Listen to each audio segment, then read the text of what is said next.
Hello, I'm Charles Malet with the UK Column Interview, and today I have with me Jonathan Marshall for the second time. Jonathan, a very warm welcome back to UK Column. It's great to see you. Absolutely great to be with you. Thank you. Thanks for asking me.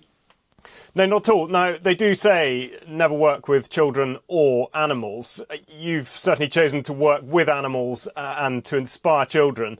And whilst the moment is upon us, just tell us, who have you got with you at the moment?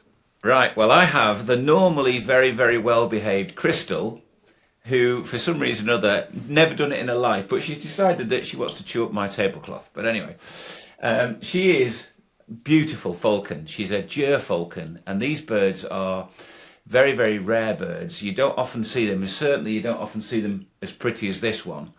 And she's from Iceland or Greenland, or anywhere in the Arctic, which is why she's white.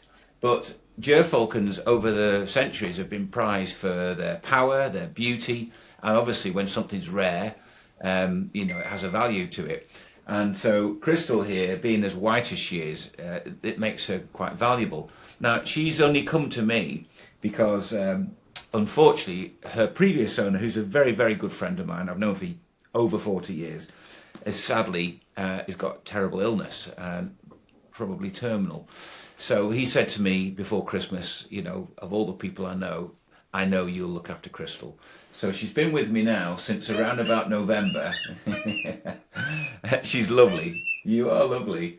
And she's like the jewel in my crown. I've got some beautiful falcons, but, none of you, look at her. None are more beautiful than her. She does look absolutely stunning, and I don't want to jinx it, but I mean, she is playing along for the time being. So we'll capitalise on that. Jonathan, to those people who didn't listen to your interview last year, or indeed have not heard of you, might still be wondering why it is you do have such a beautiful falcon beside you. Just in a brief nutshell, just explain what it is you do. Right. I basically do falconry on horseback displays. So I have beautiful horses, I have beautiful falcons, and my show, which is called Free Spirits, has evolved over many years. I've been on the show circuit for well over 30 years. But I've found that my show has sort of naturally evolved because of the world and because of everything that's happened to all of us in the last, decade. I found myself turning my display into a cross between falconry, horsemanship and motivational speaking, because I sensed a great need from the general public to have something to be excited about and to feel optimistic, because there's been so much negativity, so much, I would say, public programming of everybody's consciousness by the mass media and everything else that we all know about, or those of us who are awake know about. I just thought, well, I've got a half-hour sort of opportunity to try and give everybody a bit of light relief from all this negativity and give them some hope and give them some optimism and make them feel good about themselves. So actually, I just did the Royal Cornwall show and somebody asked me the very same thing: what is it you're trying to do? And my whole objective is, in my half an hour, I want people to be elevated to a place where they float away from my arena thinking life's absolutely wonderful. And the falcons and the horses are the if you like, the props and the instruments, and I'm the presenter. Okay, now I am hopelessly biased because I've seen you perform a number of times and been absolutely blown away. Now, and what I'm not going to do is make the mistake I think I made last time, which was not to give an example of this until quite a lot later in the interview. So what I'm going to do now is we'll just pause our conversation and we're going to look at your Free Spirits promotional video just to give an idea of what it is that you are actually talking about.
I would defy anybody not to have been moved by what they've not just seen but heard, and it's very clever the way in which you do it. And I think I should absolutely say at this stage that whilst you are taking people into a different plane mentally, it's not fake, it's real. And that I think distinguishes what you're doing from so much of what we see in the world today. But just, I mean, people will have made their own minds up about the challenge, what is completely incredible in the video we've just looked at.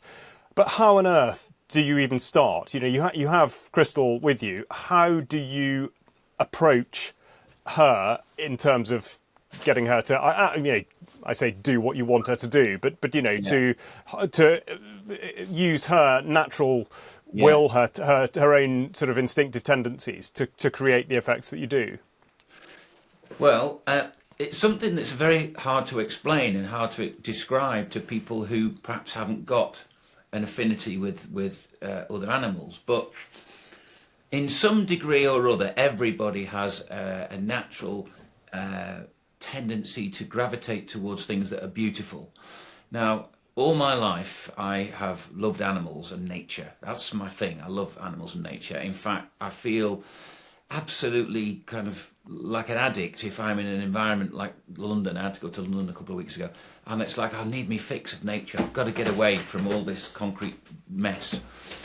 And as soon as I get out into nature, she's going to spoil it now by ripping my tablecloth up. Come on, mess me about with that, you. I just think I'm amongst things that I know and I trust and I love. I think that is the word, and it sounds incredibly old-fashioned and incredibly cheesy, but it actually is all about love. It is. I don't do this with horses and falcons and stuff because I'm making a fortune. I wish I was.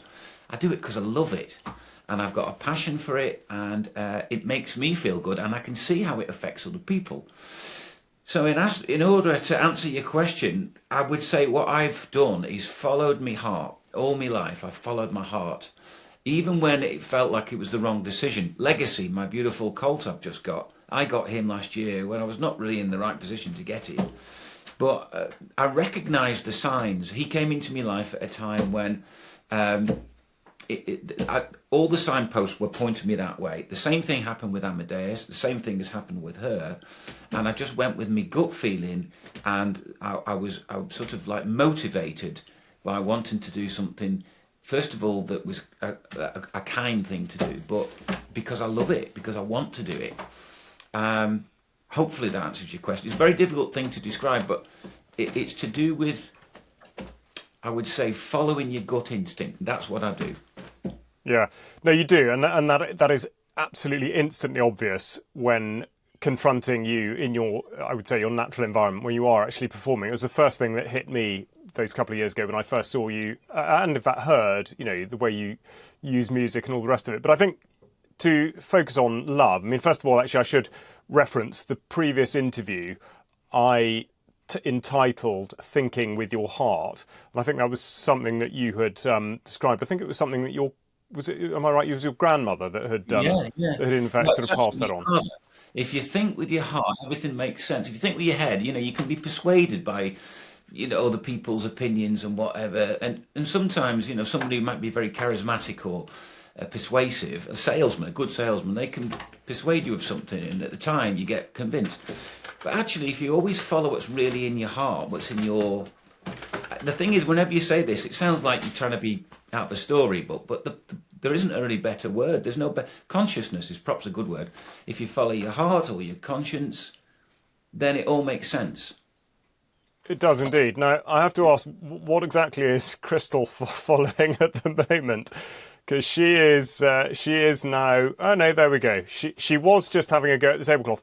The question really, what I was wondering, and I don't mean to be trite or facetious at all, it's a really serious business, and the element of love and how you use that in order to create these incredible effects, both with the horses and the falcons. But let's say with a falcon, with Crystal, where on earth do you begin? How is it you suggest to her that she wants to do something for you? Well, at the moment, because I brought her into my office, she's thinking, oh, it's obviously we're going to do something, I'm going to get fed. So she thinks she's going to get fed. At the moment, all her lunch is currently defrosted, so she can't have it until it's defrosted. That's what she's thinking of. So I would say that there's very little love comes back from the falcons, but there is love that comes back from the horses. That's no question. But, you know, birds are reptilian in their origin. And if you look at a bird's brain, any bird, but particularly a bird of prey, the part of the brain which is connected to emotion is tiny. But the part of the brain which is connected to instinct is huge. So they're all about instinct and very little to do with emotion. Of course, they get scared, they get frightened, they get nervous, all of those sort of things. Crystal, hang on a sec, let me just sort her out. Listen, you can't carry on smashing up the office. I'm trying to be all sentimental and emotional here. And you're ruining it. You're ruining the effect. Okay, good girl. I'll settle down. I'll get you some food in a bit. So, having said that, with the horses, there is definitely a connection, a much stronger bond, and that's because, of course, they're herd animals in the wild. They form bonds, they form alliances, and they know where they are within a pack. So that's the big difference between horses and falcons. But essentially, to create the effect that I need to create in my show, a lot of it is illusion. And what I mean by that is that when I get my horse to bow, for instance, I've trained my horse to bow because he in the beginning he used to get a carrot, so he was bowing for the carrot. The audience don't know that. All they see is a beautiful horse bow down, and they think the horse is taking a bow because we think with the human mind. When you see actually what he's really doing, it's nothing to do with being majestic and noble and honourable and all those sort of things. But it doesn't matter because the effect is the same. So as a showman, which is basically what I am, you know, everything I talk about and everything I say, I absolutely 100% mean. But also I have to remember that I have to present it in a way that people can kind of, it's almost like a hypnotist. You know, when somebody's, they do what's called a deepener, so they'll say something and they'll say something on top and they'll put layer on layer on layer until you psychologically get into such a state that you go under hypnosis. I studied hypnosis 15 years ago, and I realised that what I'm presenting to 1,000 people has to have an effect in order for it to work. So if by using showmanship and the things like the bowing I just explained to you, I can then create in the audience a feeling of amazement, actually. And when they see my falcon fly off, so it's out of sight, and then it comes screaming in at 100 miles an hour, right under the horse's belly, people go, "That's incredible! I can't believe it! It's like a magic. It's like something out of a storybook."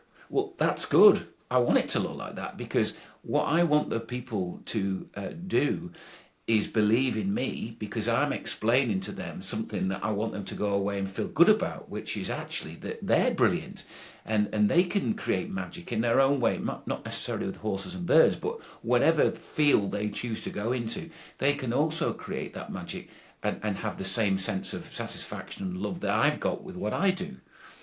I think that explains what I'm trying to put across to you, but it's a really hard thing to do. It's a mixture between showmanship and I find that my audiences are already wanting to feel like they're going on a journey. In other words, they're leaning against an open door. And the best way of doing it is using music. I always go back to Black Beauty and Folly Fort and all the things from our childhood.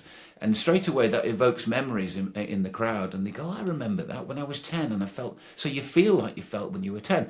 I've just recently edited into my soundtrack Red Rum winning the Grand National for the third time and the commentator. It's a brilliant little bit of dialogue. He's saying Red Rum's won the national for the third time. It's amazing. So it gets people in that euphoric state and they want to feel in that euphoric state, which is good because there's so much misery around, there's so much negativity around in our daily lives that if they can escape to my world for half an hour and they'll float away feeling great, that's what I want to do.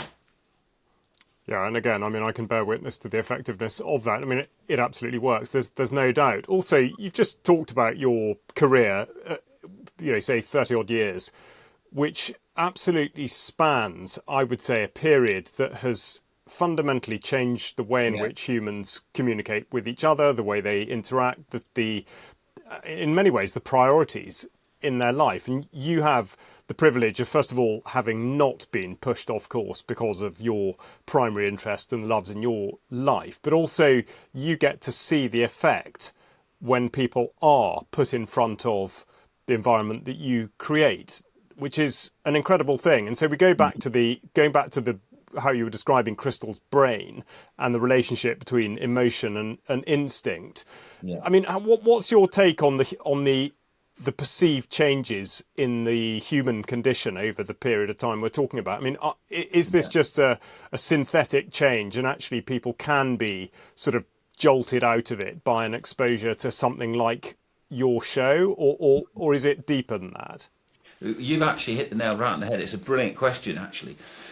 So I've seen a massive change in public consciousness over the last 30 years, as you have. And those of us who've resisted, and I would say I've totally resisted, and I've been aware of the change as well for the last 30 years, instinctively. And I think that is because I do work with animals, because the very fact that my colleagues are birds and horses. So I don't get bombarded with the same nonsense that, say, somebody who might work in an office with 50 other people who all watch television, who all watch the same programming. I'm not exposed to that. So it's not affected me the same, but I was also very aware of it. I don't know why, but I was very aware, or awake, or whatever you want to call it, but I was very aware that there was this absolute definite attempt to change public perception.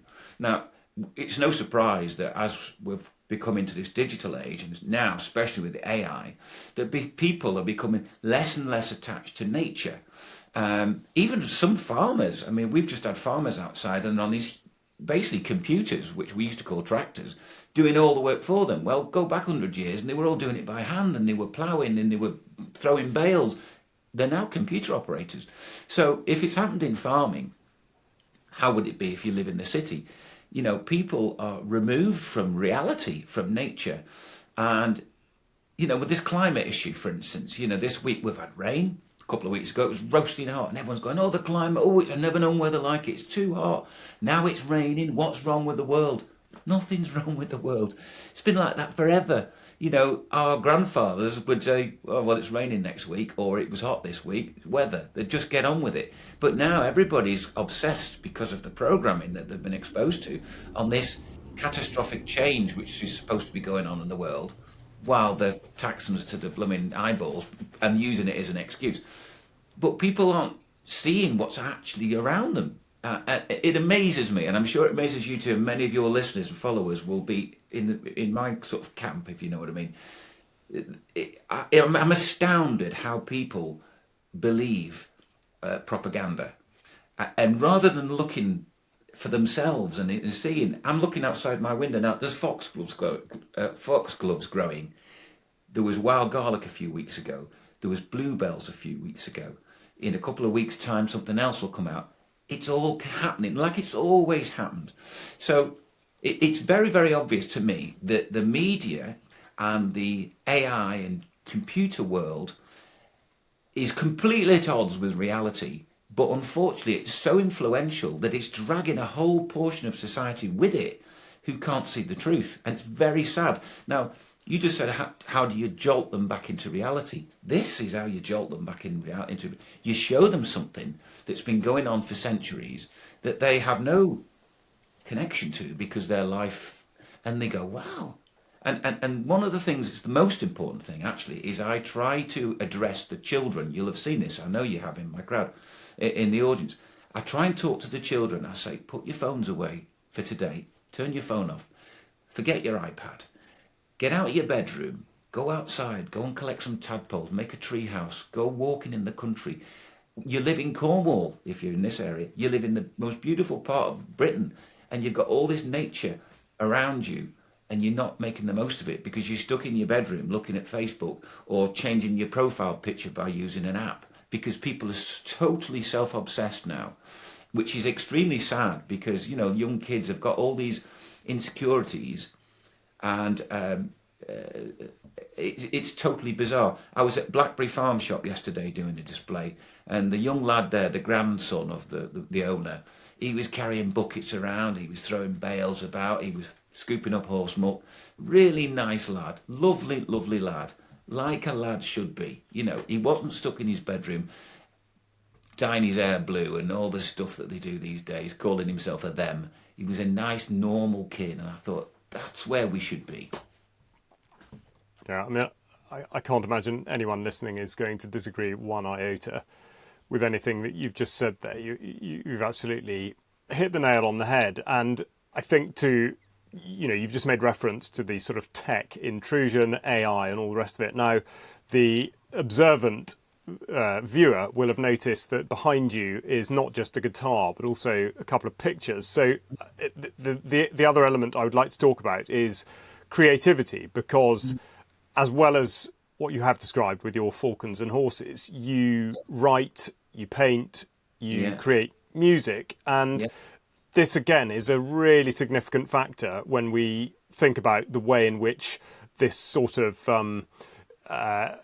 insular narcissism that's being created by AI is just such a destructive force. Now, do you think it's coincidence that your passions for the outside and nature and all the rest of it are also aligned with your prodigious sort of output musically and artistically? Well, I mean, what is art? What is creativity? It's a form of expression, isn't it? And I would say my displays, whether it be the falcons and the horses, my music, my artwork, whatever it is, it's all a way of being able to try and express an emotion or evoke how you feel or explain how you feel. And I love my paintings. I love being creative. And right now I've got an exciting project. I'm actually building a gypsy wagon. I've always loved gypsy caravans and wagons, and I thought, I'm going to make one. So that is my sort of project for the summer. And whenever I get some time, which isn't very often, I do a little bit of work on it and stuff. So the most frustrating thing now is that people go, oh, it's just AI in it. It's so frustrating. I've been playing the guitar, Charles, for 50 years. I'm 58 this year. I got my first guitar on my 8th birthday. So I've been playing for 50 years in August. And, if you can't play guitar for 50 years, you might as well forget it. So I'm pretty good on the guitar. But that wasn't an app that I downloaded. Nobody said, yeah, Jonathan, I'll give you the ability, bing. But in this day and age, you can download an app and be an expert like that. Same with my paintings. These paintings, I'll quickly show you this one here. This is one of my peregrines, and I'll take her down to the cliff. That's actually Duchess. Now, a couple of weeks ago, that was a bit of canvas, and I got some paint, and I sat and I did it. It took me a couple of hours. But unfortunately, as you probably know, you can just go on AI online, do a painting of a falcon, print it off, and anyone can do it, which in its way is great, brilliant. But for all the people who have spent years learning how to do it, I have to say it's a bit of a kick in the pants, because you think, bloody hell, we're being replaced. All the skill, all the time, all the years I've put into learning this, and now AI does it better. And then, of course, people think that you cheat. That's really annoying. Oh, you've not written that, you've just done it on AI, so annoying. And I get that all the time. But worse than that is the fact that as this AI sort of thing evolves, what are we all going to do for a living? I mean, how many people are being put out of work? They keep saying it's creating this many jobs. How many people are being put out of work? Photographers, artists, writers, because you can just do it all in seconds. And I think it's brilliant in one respect, but really scary in another, because one of the best things about life is striving to achieve something, isn't it? If something comes easy, then it has no value. But when you strive for something and it's hard work, and then you get there, you get that sense of real satisfaction. But if it's all done at a press of a button, what's the point of being alive? That's my feeling on it anyway. I couldn't agree more. I think you're absolutely right. This is it. The suggestion or the insinuation that you have actually created something is, of course, totally false, and therefore people are going to sleepwalk into lives where there is absolutely no sense of fulfillment or genuine achievement, or indeed genuine knowledge. there Yeah, is the constant requirement to look at some sort of a device in order to know what you're supposed to do next. yeah, And that's a very, very sad route to be going down. yeah, yeah. Now, I'm going to shift the conversation very slightly by referring back to the interview that we did last year and one of the comments on the UK Column website, which was it would be it would be a wonderful thing at next year's event, i.e. September 2026. It would be a wonderful thing at next year's event if Jonathan could attend and give us a display. Well, guess what, viewers and listeners, to those of you who have been paying attention, you will know that Jonathan is booked in to come to our 20th anniversary event in Plymouth in September. And I think, Jonathan, I mean, obviously I accept that not everybody listening will be able to join us for that event, which clearly is a great pity. But for those that are there, first of all, we have to put to one side the suggestion that we're going to be performing in, or at least putting on the event in Rolling Countryside. Sadly not. It's going to be an indoor venue. But just tell us a little bit about what you'll be able to do for those that do come to the event. Yeah, well, I mean, I'm very excited about this. You're going to be able to see basically everything that I would normally do at a country show, except we're going to have to do it indoors. And I'll still be able to do it indoors. I've got a lovely little falcon. In fact, I almost brought him in when she was doing the tablecloth earlier. I thought maybe I should just use Loki. I've got this little Lana falcon called Loki. He's probably half the size of her, and he's very agile. So Lana falcons are from Africa, and they catch, small birds, diamond doves, and so they can actually fly in an indoor venue really, really well. So I can do the whole show really with the horse or horses, probably one horse, and the falcon. I can do all of the presentation that I've talked about. And actually, I think it's going to be great. I'm hoping we might be able to have a great big screen somewhere, because I can also then play videos of. I've just done a video, which I've sent to you this morning, Legacy, my young horse, running free, and it's all slow motion, there's manes, it's all very beautiful and lovely music. So for a long time, I've wanted to try and sort of cross my show, and I'd love in the future to do some sort of like tour of theatres or something, because yes, it works brilliantly outside. Of course it does. But actually, when you're inside in a controlled environment and you can use lighting and sound and with live interaction with animals, it could actually evolve into something fantastic. And I'm hoping that our event in September is going to be like the first step towards that. So I'm actually really excited about it. It'll be wonderful. It will absolutely be wonderful. Yeah, we're very excited about it. And for anyone who is able to come, please don't hesitate to come forward and get one of the few tickets that is remaining. But also, Jonathan will be with us for the whole weekend, which is absolutely terrific. And I think that the main point is that for you, if this is a springboard into being able to effectively showcase what you do to more people, that is absolutely terrific. And also, to answer your question, the AV setup there will be fantastic. So yeah, there'll absolutely be big screen and audio and all that good stuff. So you can do that. But I think the other element to this is just the in-person nature of the event, and having you as one of several presenters and people to talk to over the course of that event.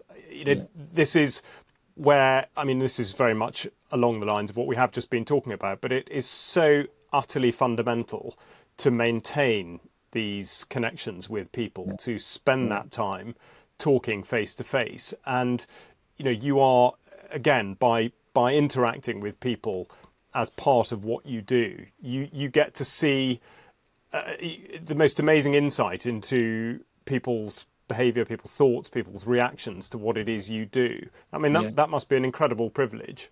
It really is. And here's really good news, Charles.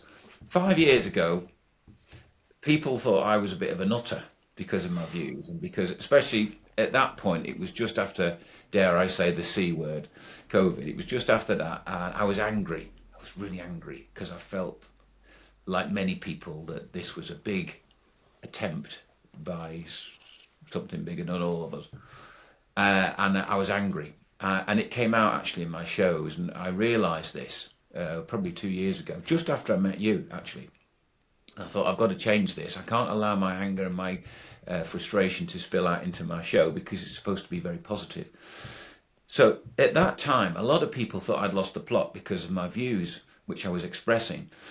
Now it's amazing how I would say almost everybody comes along and they are like-minded. They've changed their view of what they thought to where they are now. Even my mother, who I love to bits, but my mum was like, "Oh no, no, that would never. Oh no, no, and that could never happen. They would never do that." Now she's completely, yeah, she understands now. And those who are clinging on to what they thought back in 2021 really are only doing it because they're too embarrassed to realise that, to admit that they've been duped. But the overwhelming feedback that I get from people is how much they understand what I was talking about then, and you were as well, and they get it. So I believe that, to quote this, it sounds like I'm just using old little kind of buzzwords, but society, I believe, is waking up and has woken up largely, but is waking up at a very, very quick pace. How could they not? When you look at what's gone on around the world, and it is going on, how can you still be asleep now? And I think many, many people who didn't want to admit that the people like you and I were actually speaking the truth are all going, yeah, they were right. I can't believe it, but they were right, and they're getting it.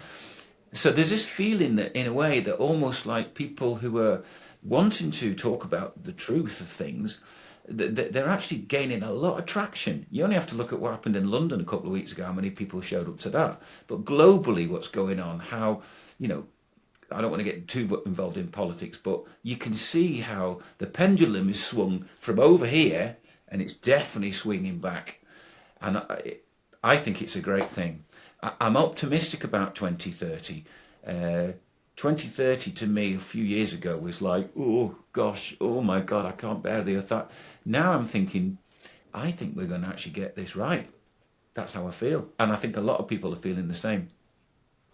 I think they are. I think probably at the back of people's minds is the element of being conciliatory, bringing to the fore the love that you talk about, in order that society itself doesn't remain divided in the face of what exactly it is you're describing. Because, of course, it would be terribly easy to overstep in believing, like you say, the viewpoint that you or I had from 2020 onwards, or at least about what was happening in 2020 onwards, was not held by the majority. It would be an enormous mistake for us to take the "I told you so" line. Yeah. There needs to be a coming together, because I think the element that's yet to work its way out is what to do about it, and to create the effect. But certainly what would absolutely hamstring that is any further division. And of course every effort is made by, usually, or rather via, the conduit of the state, the establishment, to divide people. Yeah, And that is absolutely. something I think we have to be really, really conscious of. But I actually think that a lot of people, not all, but a lot of people now can see the attempts at dividing us. They can see it because it's so obvious that whenever things look like we're kind of uniting, something will take place, an event, even if it's a staged event, will take place to try and divide people. And I think people now go, is that real? Is that real? But the thing is, because of AI, you can't believe a thing you see. But whenever you get somebody over there saying, look over there, my instinct now is to look the other way. And I've been like that for a long time, and I'm sure you're the same. But the media has proven itself to be totally and utterly fake, and totally it lies, completely lies, almost to the point where you think, well, if you're somewhere over the mark, in other words, if you're somewhere near the truth, you get attacked more than ever.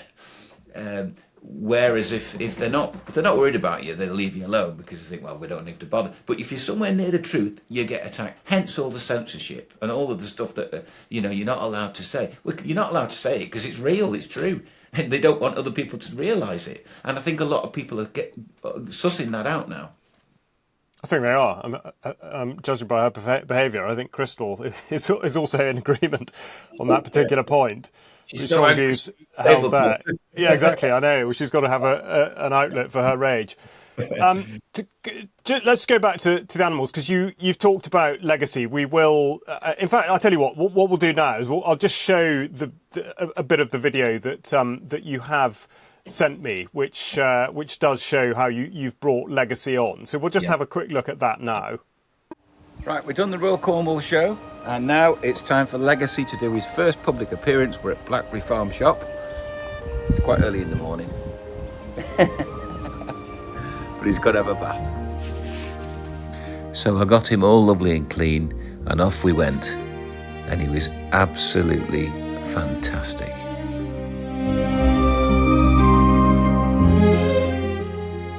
He cantered, and he bowed, and he reared, and he bucked, and everyone loved him. All the time and patience and care and love that I've put into Legacy in the last year is really starting to pay off.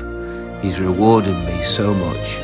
Every day he grows, every day he learns new things, and he does it with just the most beautiful grace and lovely, friendly nature. I'm absolutely in love with him. He's wonderful.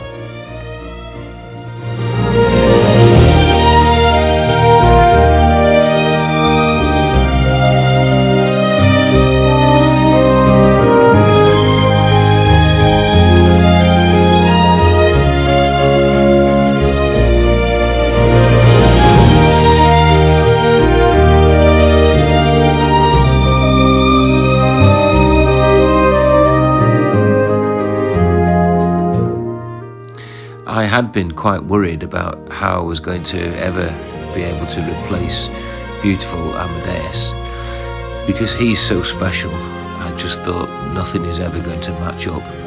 But I can see in Legacy that I actually have got a wonderful, exciting future doing my shows with my Falcons, and we're right at the start of his journey.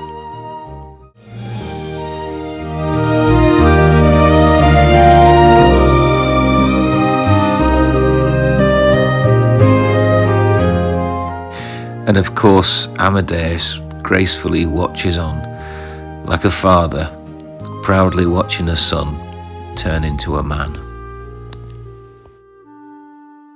Jonathan, that was Legacy and how you've brought Legacy on. But I think what I'd like to do is just go back a bit further, because the story is amazing, and he has been such an incredibly significant part of your life. Just tell us about Amadeus and his remarkable story. If I can get this story out without bursting into tears, it'll be the first time.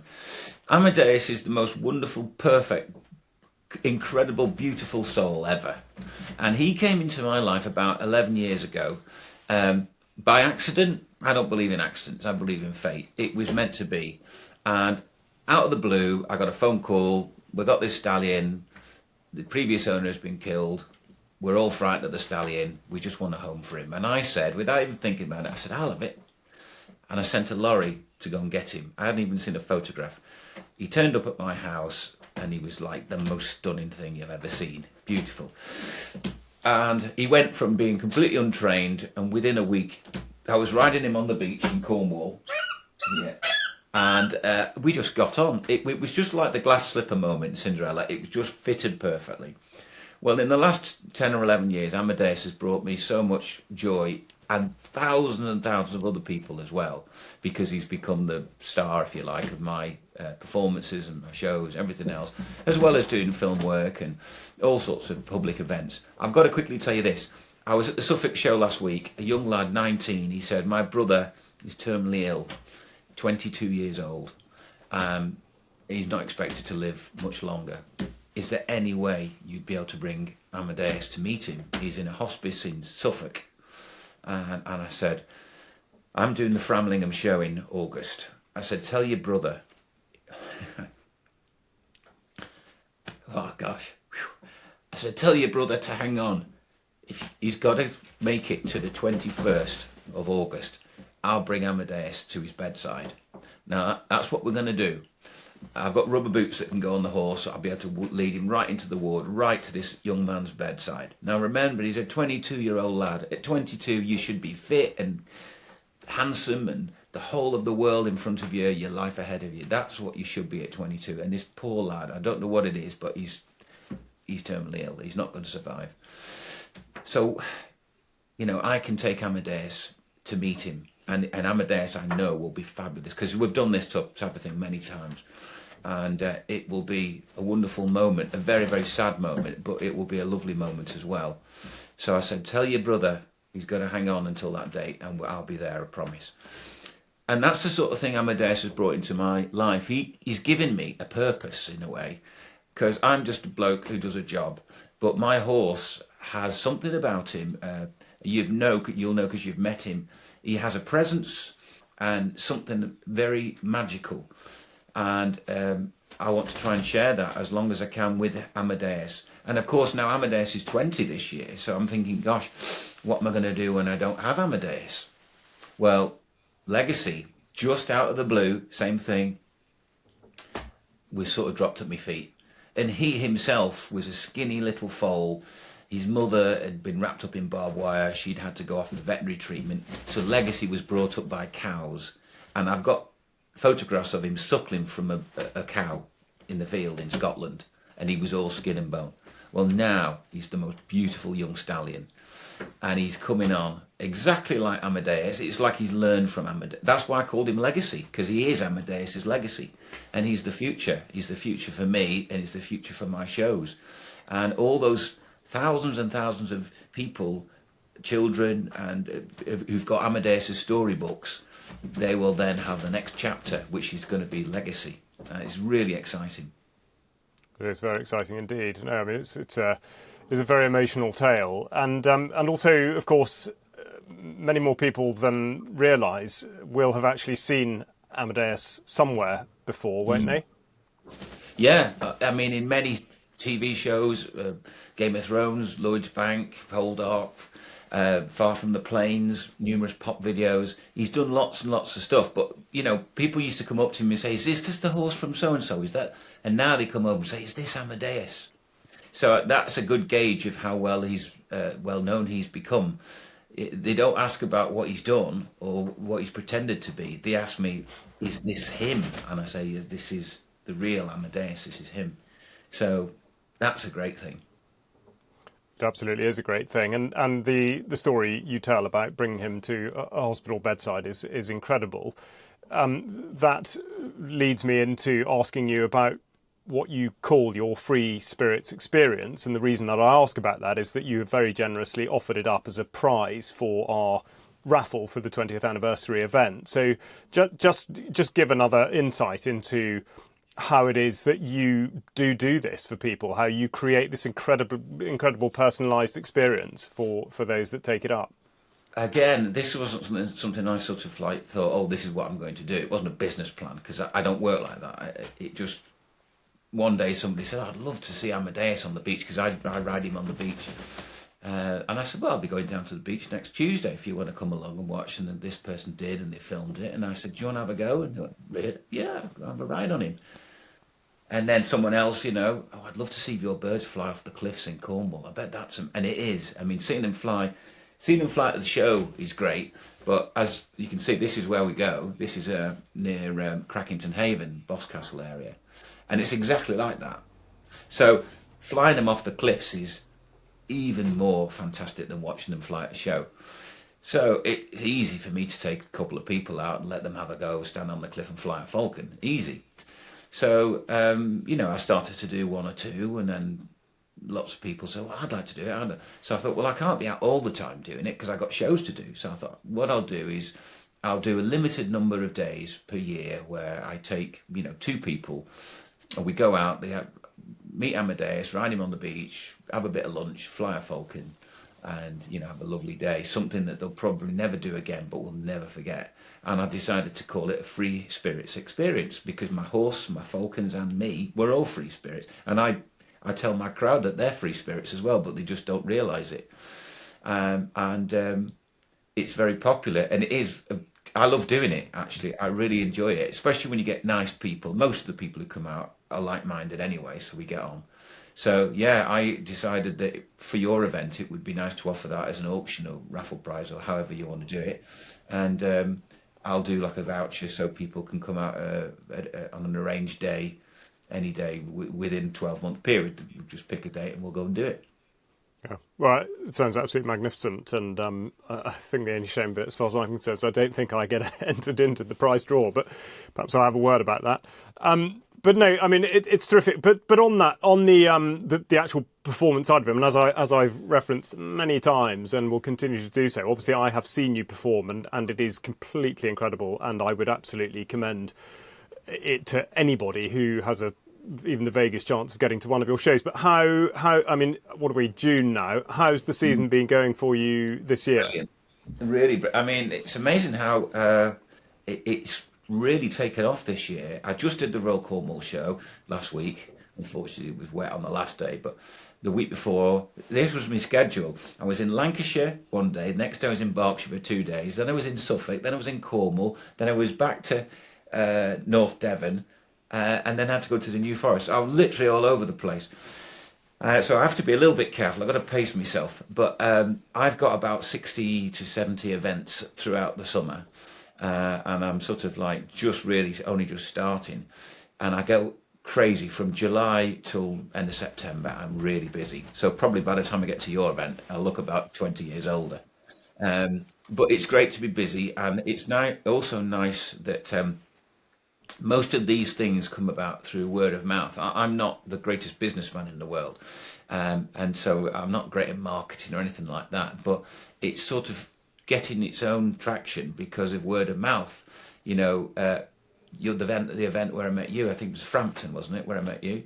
It was, yeah, that's right. Yeah, absolutely, yeah. So, yeah, and we just happened to meet, and then now, of course, I've done a few things with you, and other. So that's how it goes. Oh, have you seen this guy? A good friend of mine, a guy called Stuart Barnes, who's a brilliant showman. He does a show called The Sheep Show, and I just saw him. He's a Kiwi bloke. I've known him for over 30 years, and I admire him so much as a showman. He's great. And he said to me, he said, Jonathan, your show is one of the best arena acts in the whole of Britain. I said, do you think so? He said, mate, I've seen all of them, and there's no one as good as yours. I said, that's so nice of you to say. And it means a lot coming from Stuart, because he's brilliant. A lot of your listeners, followers, will have seen Stuart somewhere, because he's everywhere. For him to say that, I was very, very flattered. So, you know, obviously I want it to be successful, but it's not about trying to make a fortune, because I don't. What I want to do is get the word out there and make as many people feel good as I possibly can. Yeah, well, I mean, again, to bang the same drum, that is exactly what you do. You do achieve that. Now, you've just struck upon a really important thing. You know, the title of your show, Free Spirits, and describing yourself as free spirits, and trying to impart that on other people to remind them that is exactly what they are. And you're going back to this fundamental issue of liberty, which, of course, is why you've mentioned it, the COVID period was such an incredible shock to people, because they realised the degree to which liberty could actually be stripped away. But in fact, I mean, would you put it perhaps that people do have much more liberty than they realise, and that in fact just saying no is something that people need to learn how to do? Absolutely. And you know, we don't have to be violent or aggressive or rude or unkind. All we have to say to the people that we give, remember, we give power to the people who lord it over us. All we have to do is say, thank you, but no. That's all we have to do. Thank you, but no. We don't agree. Because these people who are putting all these restrictions and taking away all these freedoms, they're the people that we are supposed to represent us. They're the tiny minority. We're the huge majority. There was a great cartoon of you know, I think it was a load of sheep, massive load of sheep, white, and they're all bar, and there's one black one stood there saying, you're all wrong. And basically, that's what we all have to do, you know. And the thing is, because of media, and because they've got all the so-called power, or the illusion of power, they're very good at hoodwinking everybody into feeling small. And I've always thought, actually, you're not small. Everything, this is getting very deep, but Everything only exists in your consciousness. So, quick explanation about that is, if I die tomorrow, everything dies with me. And what I mean by that is, it doesn't. Everything's going to carry on. But for me, it's all died. So everything only really exists. Like I'm talking, Crystal. I'm talking to you now, Crystal. She exists in my consciousness because I'm aware that she's there. I'm aware that you're there. But if I died, she's gone and so are you. Everything's gone. So that means that actually you are, in a way, master of your own reality, awareness, and because you're the only one who can see it from your point of view. Doesn't matter about everybody else's point of view because you're not them and they're not you. So I'm sure you've followed that. So the point I try and say to people is, don't be small. Don't feel small and insignificant and, oh, I'm only this and you are actually everything that is. You are everything that is, because when you've gone, everything's gone with it. So don't feel small. You know, you've got an opportunity over the next how many years you've got of life to experience and be as big and as amazing as you can possibly be. You know, possibly be. You can do everything. There's nothing out of your limits. That's my view. And the moment you start saying, "Oh, I'm only little, I can't do it," well, you've fallen at the first hurdle. That's my view. So yeah, we're in control. They work for us, and we need to just politely say, "No, we're not doing that. We're going to do this," because we can force the issue. We just need to realise it. Yeah, it's a lovely message, and I think the calmness with which you deliver it is critical, because you described yourself as having been angry a number of years ago, and many people will be able to reflect on how that, unfortunately or fortunately, doesn't work as a way of expressing oneself. But no, I mean, I think, Jonathan, that's very well put. And actually, also going back to what we're talking about with artificial intelligence, I mean, I think part of the paradox is that, or at least for those that push it, is that the harder they push it, the more there's a reaction against it, and an acknowledgement, exactly like you say, that people are being hoodwinked and that they do want to find a better way. Mm-hmm. Mm-hmm. Yeah, absolutely. And I think that appetite for finding a better way will grow as we get further and further down. Well, it's going to go one of two ways, isn't it? We're either going to be completely taken over by robots, in which case, what's the point of us all being here anyway? Or we'll find a way of navigating it and reclaiming, if you like, our own power, which is what we should do. Yeah, it is. It absolutely is. And I think, you know, as we sort of draw to a close, I suppose I would just ask you to just sort of, you know, dig into the reserves in terms of offering. I'm not sure whether advice is quite the right word, but I think people will have got the impression by now that you live a life that is unbelievably fulfilling, both mentally and physically. And yet, unfortunately for people, they won't be able to come and watch you perform every day or speak to you or, you know, experience what you do. What would you give as a message to people to, you know, how to regain that sense of perspective and balance in their lives? Okay. Just while I think about that, I doubt Elon Musk listens to your podcast, but if he ever does, I've got a challenge for you, Elon. I want you to create a robot that can fly falcons and train horses and do a show. Okay, see if you can do that. Yeah, my message would be to people like that is, listen, you're only here once. Don't put it off. Don't think, well, one of these days I'll do that. Do it today. Don't sort of feel small and rubbish about anything, because you're brilliant. You're already brilliant. And go and do exactly what you want to do, and do it today, and aim for the top. That's what you got to do.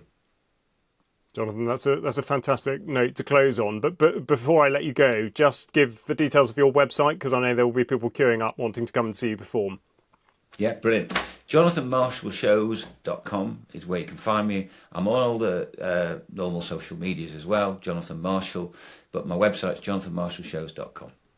Super, and therefore, just we close with a reminder that Jonathan will be at the UK Column 20th anniversary event, which runs from the 18th to the 20th of September this year, and go to shop.ukcolumn.org if you have not yet got your ticket. Jonathan, it's been, as always, a complete pleasure and an inspiration. Thank you so much for speaking to me. Real pleasure. Great to see you. Thank you, Charles. The UK column is very pleased to have announced the first issue of a print magazine, a quarterly called The Column. So please go to shop.ukcolumn.org to find out more and get your hands on a copy.